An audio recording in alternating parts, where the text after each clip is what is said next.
নমস্কার বন্ধুরা, আজকে আমি নতুন একটা রেসিপি নিয়ে চলে এলাম। আজকে বানাচ্ছি কলা মোচার পকোড়া। তো চলো, এই দেখো আমি মোচাটা একটু সেদ্ধ করে নিয়েছি আর এদিকে আলু সেদ্ধ করে নিয়েছি।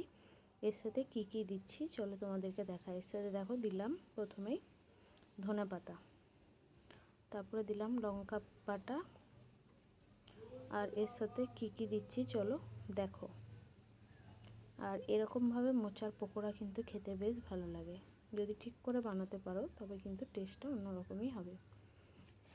আর সাথে তুমি কিন্তু একটু আদা রসুনের পেস্টও দিয়ে দিতে পারো। আর যদি আদা রসুন না দাও তো ছেড়ে দেবে, কারণ কি সব দিন তো সবটা খাওয়া হয় না। তো আমাদের এটা নিরামিষভাবেই করা হলো। আর এটা দেখো, প্রথমে নুন হলুদ দিয়ে দিলাম, অল্প একটু লঙ্কা গুঁড়ি, তোমরা ঝাল পরিমাণ মতো দিয়ে দেবে। যারা কাঁচা লঙ্কা খাও কাঁচা লঙ্কাও দিতে পারো।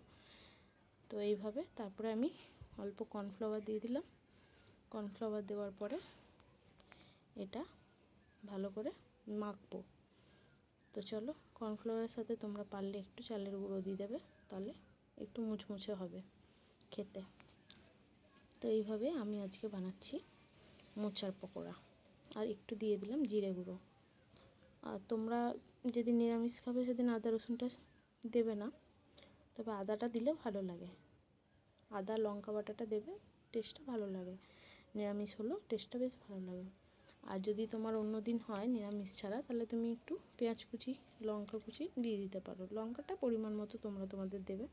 তো এইভাবে আমি প্রথমে মেখে নিলাম, আর মেখে নেওয়ার পরে দিয়ে দিলাম কড়াইতে তেল দিয়ে এবার ভালো করে ভেজে নেব পকোড়াগুলো। তো চলো দেখতে থাকো। তো চলো, এবার তেল গরম হয়ে গেছে আর এই মাখাটাও বেশ ভালোভাবে মাখা হয়ে গেছে। তো এবার আমি একটা পকোড়া সাইজ করে ভেজে নেব। তো এই দেখো, পকোড়াগুলো আমি আস্তে আস্তে তেলের মধ্যে দিয়ে দিচ্ছি।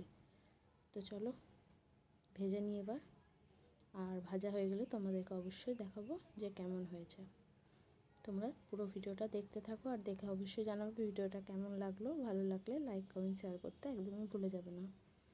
তো এই দেখো, এইভাবে প্রথমে দিয়ে দিলাম কড়াইয়ের মধ্যে। যেরকম তোমরা বড়া বানাও পকোড়া সেরকমই দিয়ে দেবে। তারপর উল্টে পাল্টে নিয়ে রেডি হয়ে যাবে কলা মোচার সুস্বাদু পকোড়া। দেখো এগুলো ভাজা হয়ে যাচ্ছে, তো ওই জন্য উল্টে নিলাম একবার। তো উল্টে ভালো করে দু পিঠ ভেজে নিতে হবে, তাহলে কিন্তু খেতে দারুণ লাগবে। আর এইভাবে কলা মোচার পকোড়া কারা কারা আগে খেয়েছো জানিও। আর যারা খাওনি একবার খেয়ে দেখবে, খুবই সুন্দর লাগে খেতে। তো আমার হয়ে গেল আজকের মতো কলা মোচার পকোড়া। তো এটা কিন্তু বেশ গরম ভাতে দারুণ লাগে খেতে। তো চলো দেখা হবে নতুন ভিডিওতে। সবাই ভালো থেকো, সুস্থ থেকো।